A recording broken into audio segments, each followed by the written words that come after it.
How I describe my identity is basically my background. My mom's African and my dad's British, white British. And that's what makes me mixed race. I was born in Zimbabwe in a town called Harare in 1972.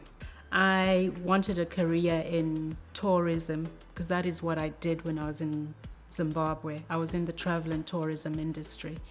I worked for the Zimbabwe Tourism Board before I left Zimbabwe. And I went to South Africa and I still worked for the travel and tourism industry for a company called Resort Condominiums International. I only came to England because my family was here. My mom and my dad had moved to England. The economy had gone down in Zimbabwe, so I went to South Africa with my family. I then decided I missed my family. I couldn't live without seeing my mom. So she said, why don't you try your opportunities here in England? I left my husband in South Africa, and he had issues already because he came from a political background. I moved to Stockport in 2004, but before that I'd been to a few other places within England. So I actually came to England in the year 2000, end of 2000. We had to settle at some point, so we made a decision that this was going to be home for us. And that's how we just settled here in Stockport with my family.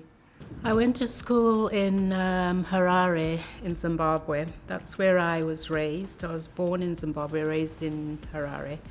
I went to a school called Lewis Mountbatten. That was my primary school. Moved on to David Livingstone Primary School because we moved. So I've moved quite a fair bit.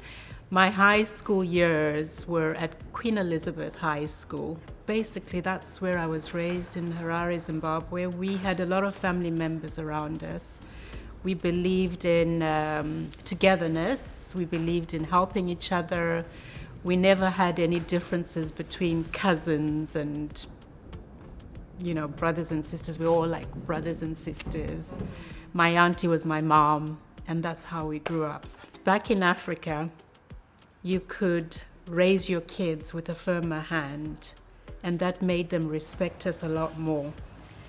Whereas being in England now, when I had to raise my kids, the culture was so different for me. It was actually a shock to my system because kids were never raised to speak back to their parents.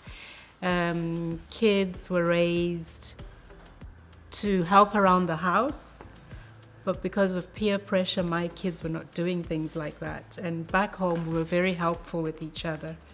We could help each other. We greeted. We could say good morning, good afternoon. We spoke to our neighbors. We could play with each other. But here it was totally different. Your kids didn't just go out and play. Your kids couldn't just mingle with anyone. Like my daughter, she's mixed race and she's got African hair. And she always feels second best, yet she's a beautiful young girl and always feels the need to put on a lot of makeup. She doesn't embrace her naturalness. She doesn't embrace her African hair. She always feels she's got to have artificial hair to fit the part with her friends, because she'll always complain that people are always saying, why is your hair like this? Why is your hair like that? And it's a stigma that's there and it's happening, and I don't want to see that in my kids or in my grandchildren, but it's there. And that's something that's so different from when you're in Africa. We all accept each other the way we are.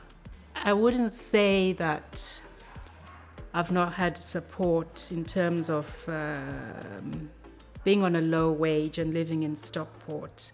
I think the government tried in terms of child benefits. We have to be grateful and thankful for things like that.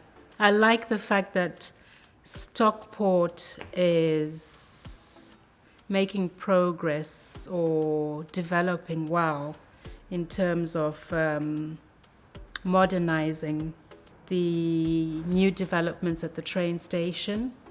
I think that's a positive thing because that means they're creating more work for people within Stockport. That is something I've noticed, which I am embracing and enjoying, watching the development of Stockport.